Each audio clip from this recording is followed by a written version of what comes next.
Hi, I'm Connie Whitman, your host, and you're listening to Enlightenment of Change on webtalkradio.net. As always, I love that you're joining us this week. So my motivational quote today is actually by one of my all-time favorite people on this earth, Ellen DeGeneres. And Ellen says, "The only thing that scares me more than space aliens is the idea that there aren't any space aliens. We can't be the best that creation has to offer. I pray we're not all there is. If so, we're in big trouble." Now, do you believe in time travel, extraterrestrials, and all of those other types of topics? And do you feel the evolution of human consciousness changing every day in our media? I sure feel it. And is the climate change hurting our environmental balances? And what do all of these hot topics and maybe even strange topics have in common? Well, her name is Hillary Raimo, and Hillary is the link between all of those interesting topics. Hillary's my guest, and she's taken 13 years and 700 plus hours of radio shows and has written an awesome 20 chapter book called The Hillary Raimo Show Transcripts.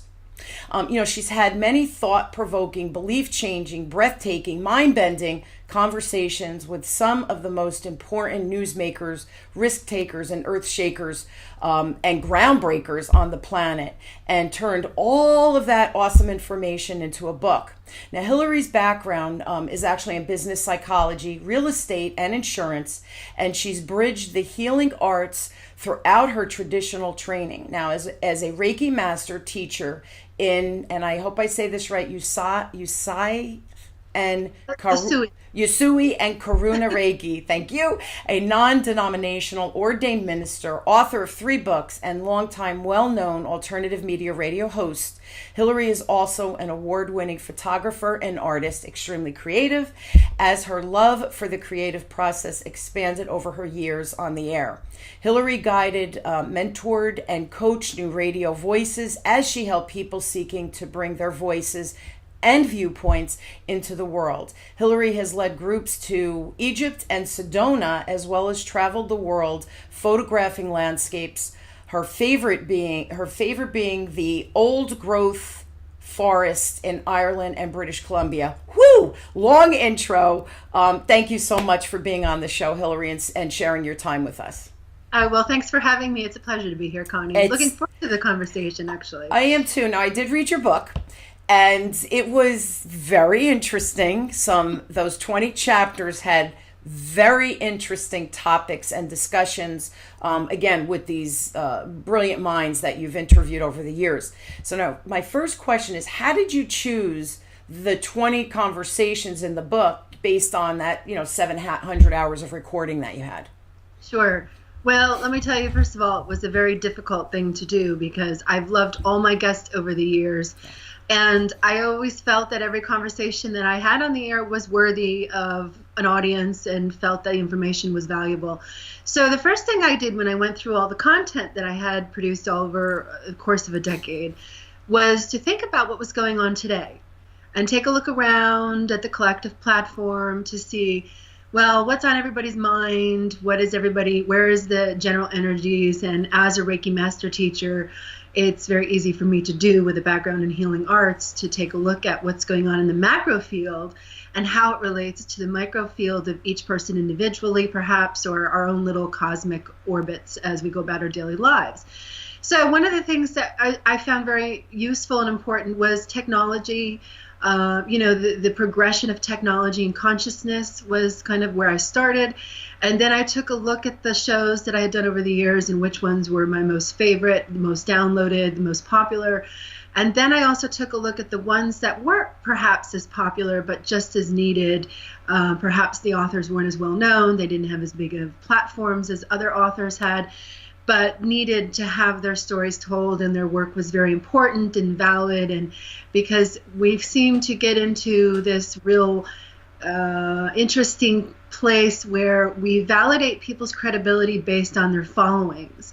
And I don't agree with that, and I never have agreed with that. So when I chose my guests over the years, I would take a look at their content and never their popularity. because I even interviewed a lot of people before they even became celebrity-like types or became very well known. So some of those interviews are really valuable because before people get to that place, they tend to talk a little more freely. They tend to share, and their dynamic is different than when they, have 6 billion people following them around and the egos grow to fit that. So the conversations that helped these modern day relevant topics are in this book, and they are based on technology, time travel, ETs. The Disclosure Project is still very much at work, and everybody's still talking about UFOs and ETs and cosmic consciousness. So it made a lot of sense to add those some of those transcripts in there with some of the more well-known people who've done a lot of work to reveal that. David Lewis Anderson may not be as well known as some of the other ones, but he was doing the circuit lecture around 2010 when I interviewed him. And his private business, his private company, was doing a lot of work in revealing how data travels back in time. So I found that really relevant back then at 2012, and now I look at 2018, and I'm looking around 2017 actually when this was put together, and I'm thinking, with all the data collection going on, could it be that his theories and work, which by the way were private company when I interviewed him, but went into the government sector shortly after, and he's disappeared off of the lecture circuit. Yeah. So I thought, wow, we have all this data collection going on. Are we sending stuff back in time?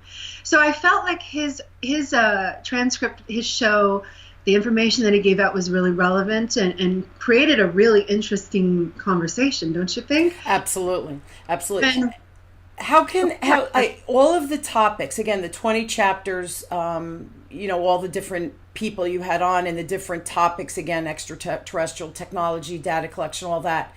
How can people use your book, do you think, with some of the issues that we're experiencing now? Or personally experiencing now? Oh, yeah. So the relevancy also comes with the presentation of the topics. So from chapter 1 to chapter 20, there's a very intentional layout and progression of information.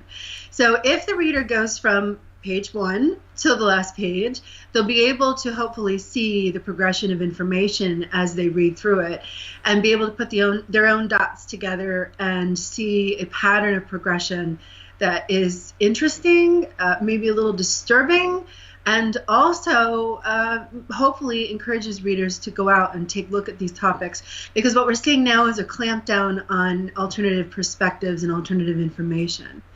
And what that means is, well, unless it's the official story coming from official leadership, then it's a nutcase conspiracy, and you better just throw it out because you're going to be shamed and really looked at kind of funny, just like they used to shame UFO experiencers or ET experiencers, or anytime people would bring up the subject of ETs and UFOs, there was a very clinical protocol for kind of, mocking them, laughing at them, and black sheeping them out of the mainstream conversation. I think that's changed a lot because of alternative media, because people can make their own shows and interview their own people and get this information out there, right? Freedom of speech, freedom of content. I think we're headed to a very precarious place where content is going to be extremely censored, removed from the internet. So I hope that the book actually preserves the information that so many legitimate people have worked very hard to get out there. And I think Alex Jones, I hope we'll get into this shortly, for a little bit anyway. I know we don't have a lot of time, but Alex Jones was, at the time when I was on the air, one of the larger platforms. And he did a lot of rah-rah anti-government stuff, which now I think is being used. He had Trump come on, of course, at the beginning of his campaign. And Trump spoke to millions and millions of listeners, the anti-government rhetoric. And, they jumped on the bandwagon, free the New World Order. All of this was topics being discussed by people like myself and you. But I mean, you've only been doing it for 4 years. But back when I was doing this, there was lots of people talking about New World Order, Illuminati, government conspiracy, all that kind of stuff, okay? But they were also talking about corporate politics, Whistleblowing technology, look at the Edward Snowden years. There's a chapter in my book that discusses the Edward Snowden years with Wayne Madsen. And we have a really interesting picture that starts to come out if you really take a look at what's going on in just the presentation of information, and how now the crackdown is happening to remove the content, close people's minds back down, and make them very afraid to go into the kind of information that so many of us have been talking about for so many years.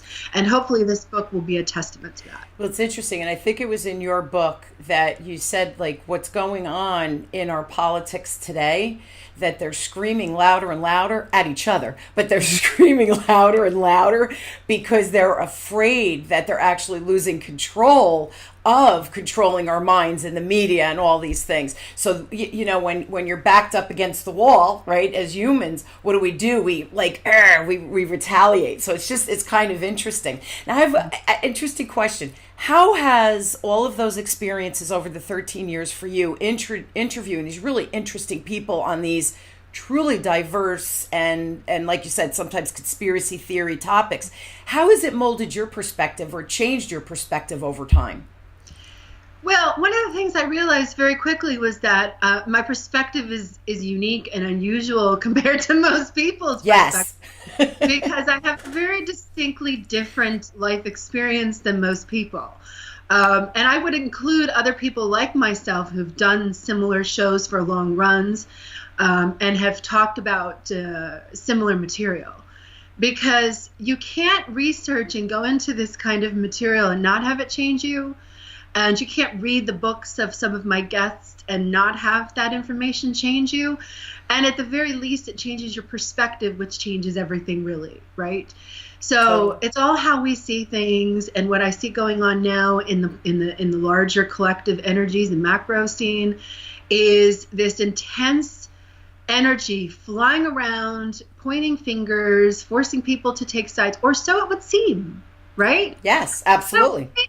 So perhaps this really isn't happening the way we think it's happening, because we're just watching it happen via media, any kind of video, audio. All this stuff is produced and edited, and content is manipulated that way and then presented to the public. So we don't usually think about that. Most people don't. I do, because I've been in the business, because I know what it means to edit files and go through shows and sound bites and put things together and that sort. So I have that background and behind the scenes stuff.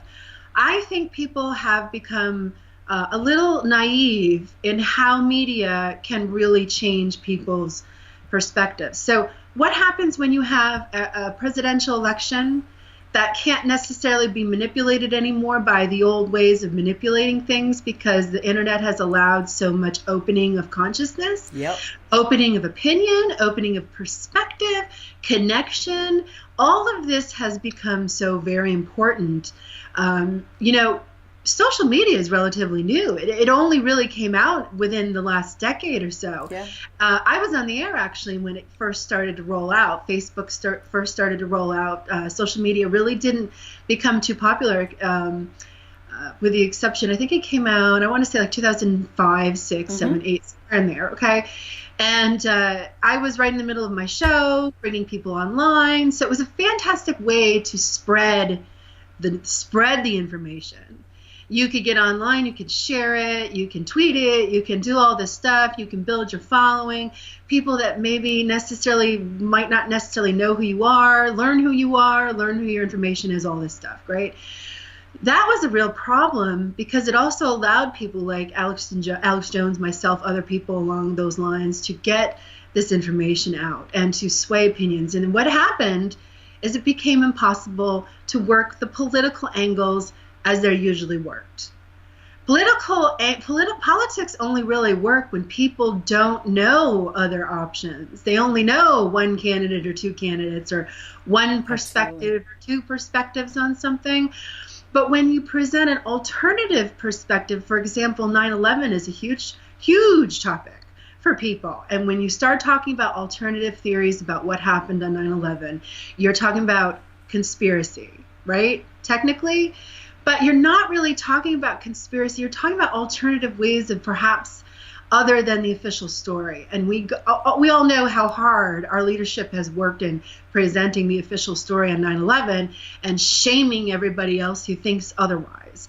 And I have a question about that. In the book, you gave a great website. The doctor, her name is escaping me, but she's the forensic scientist who, as the reports were coming out about the plane hitting and how the layers of the floors collapsed on top of each other, and she had some amazing video that she breaks down. If you go to that website that was in your book that you give, and she talks to exactly what you're viewing, and this we all will remember the video. I remember watching it live when it was happening, and she talks about how what was really happening as a forensic scientist. So can you talk a little bit about that? Because that was really fascinating. And the other thing I just want to comment on, in the book, you were extremely respectful that you weren't sharing something to be disrespectful to the people who passed in that horrific situation, but that what is the truth and what are we being fed? And here you have this brilliant forensic scientist who could talk through the actual live video that we all saw. Can you just talk about that for a minute? Because it was fascinating. It was fascinating. Yeah. Dr. Judy Wood. Judy, that was it. And Dr. Judy Wood has an incredibly amazing background in her credentials and what she specializes in. There's no taking that away from her. No. She's not the best public speaker, but she is a fantastic expert and eyewitness to the realities of the structural fall and the physics that happened on the site. I was so impressed by her work that I put both of her transcripts into this book back to back, because I felt like we really need to listen to this woman talk about something, because if you then go on to Dr. Carol Rosen's transcript in my book, she talks about space weapons being built in space, satellite weaponry, GPS technology, things of that sort. That, let's face it, none of us really know what's going up there unless we're in the industries or we're a whistleblower to that extent, right? So what I wanted to do was bring Dr. Wood's work in, show how legitimate her research really is. And I hope everybody searches her name and goes and looks at her website, because brilliant. She self-funded a very well done book, because nobody else would publish it, because that's what happens in the publishing world. If they don't like your topics or you're talking about things that that's a little bit too much out there or alternative information, they won't publish your book. So she went to China and published her book. And it's an expensive book, but it's worth every single penny. And I've actually bought copies for people to read because I felt so moved. My own son even read it when he was a teenager, and was just so moved by the book that, he actually came to me and said, "Hey, Mom, this is an amazing book." So I can't go into all of her research because it's so technical and yes. It's so really, really what she does, and I'm not that. So it's hard for me to, relay and regurgitate what she says. But her basic premise was that there was severe and extreme amounts of evidence at the 9/11 site that showed a different physics was being used. Okay, there was some kind of energy on site that was not explained by the technology that's publicly available to all of us lay people, right? We should, and most of us wouldn't even notice. We wouldn't even have noticed. We don't have the credentials she has. We would have overlooked it. We would not have known really that, what do holes in metal really mean? What does dustification really mean? Absolutely. What does it mean when you see steel beams turn to dust? And none of us would have even noticed that mostly. Nope. And you're certainly not going to see that reported in the mainstream media, and you're not going to see it discussed by the official researchers or the official story. So Dr. Judy Wood brings us an alternative perspective based on facts, research, credible expert opinion, and she offers it. Now she did a couple shows, and she did the show circuit for a few years after a lot of people became familiar with her work. Some people believed it, some people didn't believe it, I don't know how you can't believe it, because if you really do read the book and see where her background comes from, you can't dismiss it. It's very difficult to dismiss what she presents from even a common sense perspective for a person who doesn't have. Yeah. Yeah. And the video, I think it was about an hour long, maybe a little bit longer. But you sit there, and again, she has the video, and then she talks to it. What you were saying, the dustification and stuff. I had never heard of that theory before, her perspective from a scientific point of view. And you're absolutely right. It was interesting because as I was watching her video, I was like, I remember that footage. Never thought what she was saying. Now I saw it clearly in her video as she was commenting as it was happening. Never would have noticed it before because I'm not a scientist, all right, a forensic scientist, that I would know the theories of physics and all of those things. Now, interesting, you commented before about the internet a little bit. Do you think that the internet has become controlled and monetized? Like, is that... Absolutely. Yeah. Absolutely. Do you know that 5G technology, which is being rolled out with, it actually has been moved up to 2019 to be completely installed.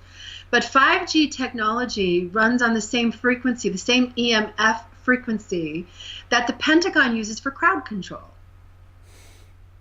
So also one other thing that's very interesting about 5G technology is the wavelengths can travel through everything, including your walls, your body, your mind, everywhere you're at, nature. And we haven't done enough, in my opinion, we have not done enough studies to really show an offset to the negative aspects of this technology. We're just rolling with it, saying, oh, great, I can connect faster. I can play my YouTube videos faster. I can search things faster. Great, but at what cost are we putting this technology into place? Now, where I live in upstate New York, they have put in these gigantic poles. The old power lines that used to be up were bad enough. Well, these things actually make those old power lines look like little dwarf figures, and they are probably about, gosh, I'd have to say 10 times bigger than these other poles. Yes. And wires are going across the whole state, and it's all being done by private industry. The government isn't doing it. They're hiring private industry to do it, so they don't have to disclose the health effects. We already know the health effects from the other power lines, and now we have these ginormous power lines going up in place of them to put this 5G technology into place across our country. I have a very opinionated perspective on this. Because of the things that I have talked about over my radio career, because of the topics I've discussed, because of the books I've read to get ready for my shows and to properly interview my guests, I have been exposed. I guess I've been self-educated myself on a lot of these topics that most people don't even have the time to go into a little bit, right? Absolutely. So what I see happening is a natural codependence on cell phones building up over the last decade. We really have done a big, huge push to make people completely dependent on cell phones. We have our email, we have our social media, we have our personal lives, we have our businesses all connected in one little handheld device, right? This little guy here is really not too far away at all given times, right?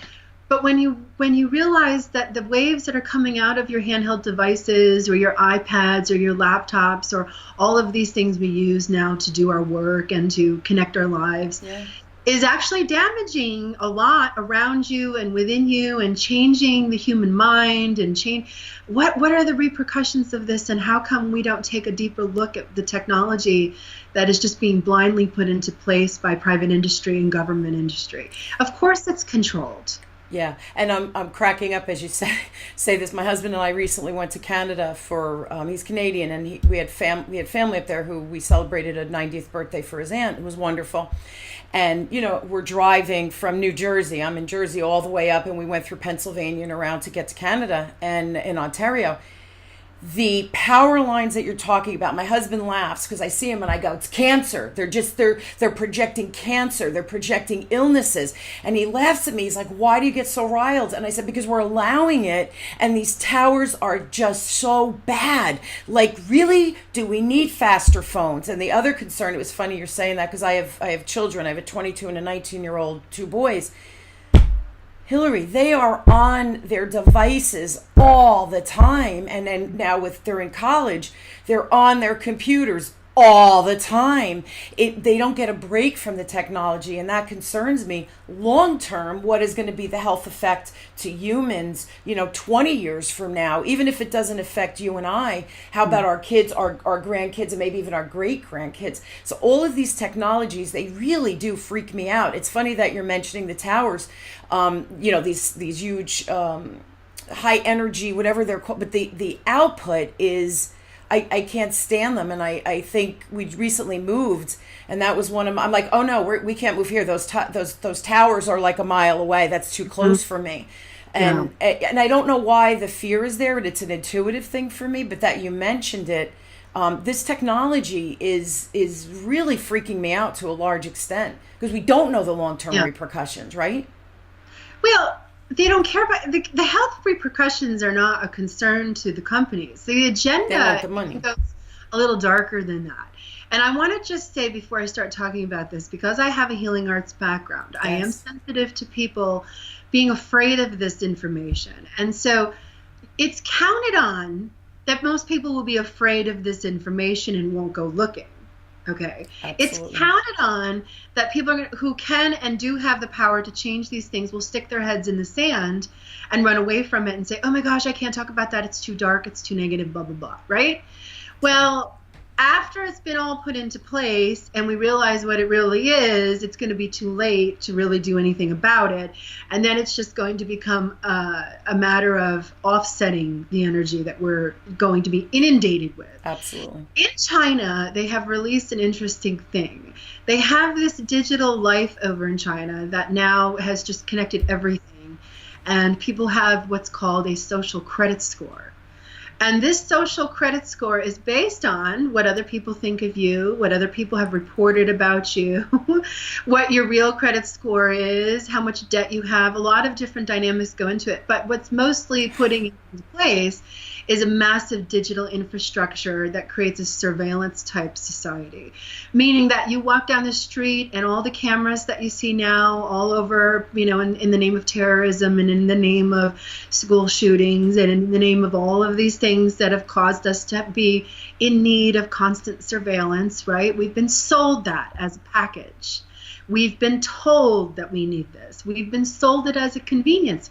But what it really does, every time you walk through an airport and you go through the body scanner, your body, your entire landscape of your body is digitally recorded. Your face is digitally recorded. And kids growing up with this technology don't know any different. They've already grown up into it. Yep. They've accepted it. It's been mainstreamed into their existence. And I'm probably, like you and others, part of the last generations that come from, hey, growing up in nature, not having a cell phone, not being digitally dependent on anything.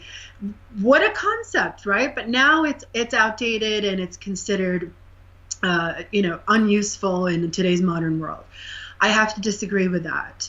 And there's a lot of reasons I disagree with that. But most importantly, we're following China and the UK's kind of example of a complete digital surveillance government. And so I see it being set up. I've traveled to these places. I've seen it firsthand. I've talked to people who are experts in it. I've listened to their research. I've read their research. I've watched the headlines change over the years. That's what I do. It's like ingrained in me as a radio host, right? I watch what happens on the collective platform because it tells a story. And if you can listen to the story properly and see the story properly without getting caught up into your emotional landscape or triggered by the political propaganda, you can see something really interesting happening. Now, a couple of days ago, there was a summit being held down in New York City, but global leadership was there to discuss the future of the digital age, basically. And I caught an interesting clip, just happened to turn it on in time, and sometimes I think this is divine guidance. You turn on these things and happen to see them. Like, oh, what a coincidence, right? And they were talking about how the global leaders, the European Union global heads, were discussing with private tech companies how to police the social media platforms for them. So we're looking at the implementation of algorithms. You type something innocently in your post, or what you're thinking, or you post a picture, or you're rah, rah, rah, I'm so angry about this, or hey, pay attention to this. The algorithms will sort you out and itemize you out for people in leadership who are looking for the voices that are really talking about the true stuff, the things that we really need to be paying attention to, in order to bring it to the greater awareness of the public, to say, hey, if you knew that putting up these big, huge poles was going to kill you in 5 years, would you care? Absolutely. Hey, if you knew your cell phone was great for connecting to people, but also, projecting an EMF wave into your brain to change your brain chemistry, would you be so excited to use it? Would you be so quick to go buy your 5-year-old one? Would you want to put them into your teaching lesson for kindergarten? I mean, that's what's happening. We are instituting a digital age dependency that will allow 5G technology to really do its ultimate agenda, which is to basically infiltrate everything so a Wi-Fi signal can be connected to everything, which can be manipulated and hacked. Now, that sounds really scary, right? People are going, oh, my God, I'm so afraid of this. What do I do? She's talking about bad things. She's a horrible person, right? Absolutely.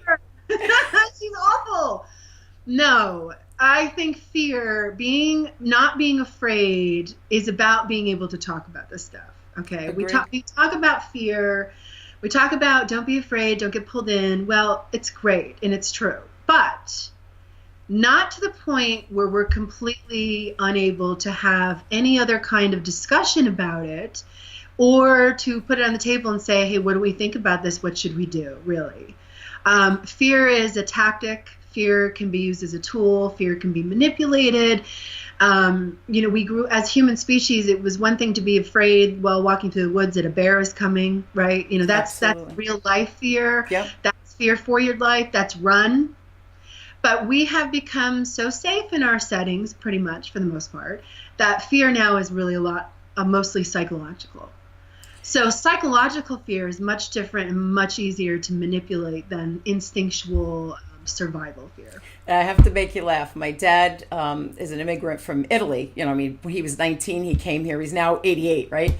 And recently, he hates the social media, he hates Facebook. We were talking about his marinara sauce, and my cousins asked for the recipe, and he's like, they better not put it on the Facebook. So again, he clearly doesn't understand it fully. But here's the interesting thing. Recently he said, if the electricity, the internet, the mobile Wi-Fi signal, he goes, if all of that goes down, we're all dead.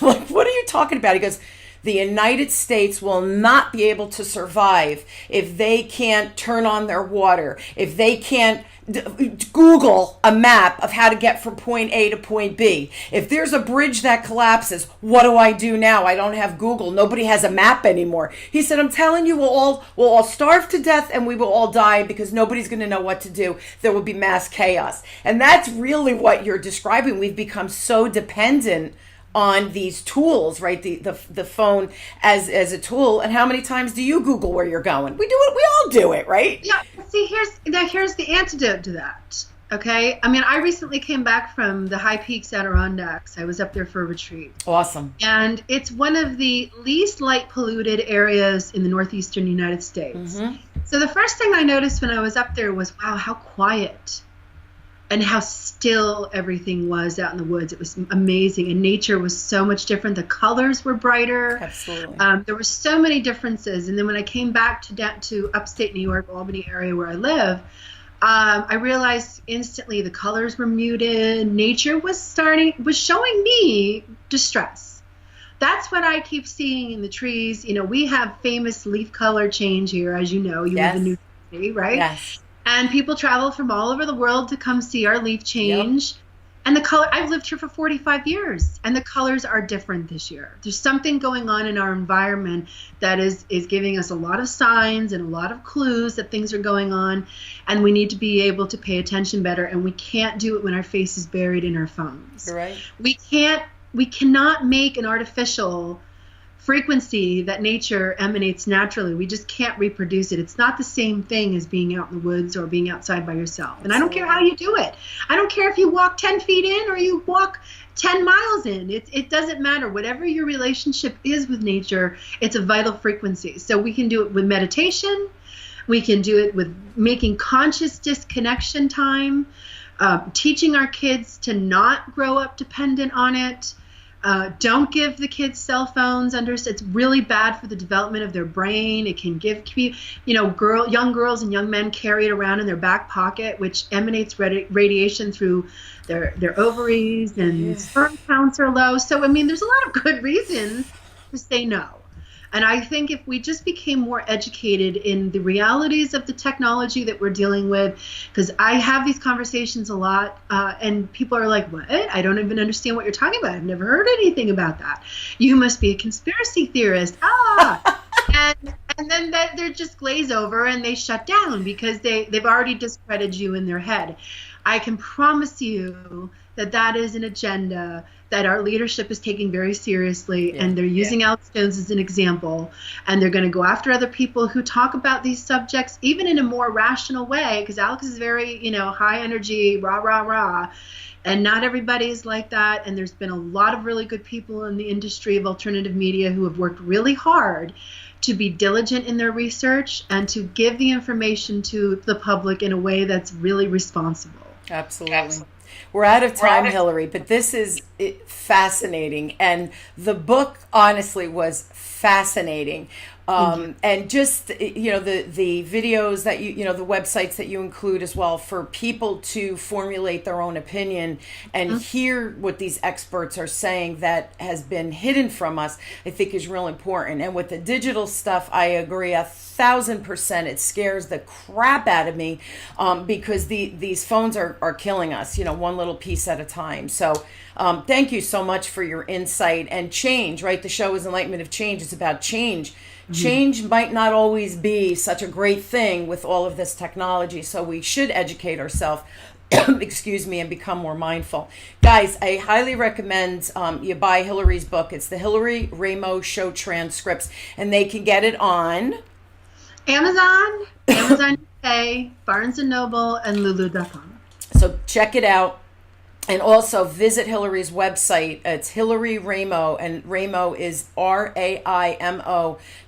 I will post it on the Web Talk Radio Enlightenment of Change platform so you guys can find Hillary and check out her info. Fascinating book, Hillary. Thank you so much. Thank you for coming on. A real pleasure, and just definitely an interesting conversation. I enjoy, and I look forward to all the things that you're, working on and yet to come into focus for us. So thank you so much.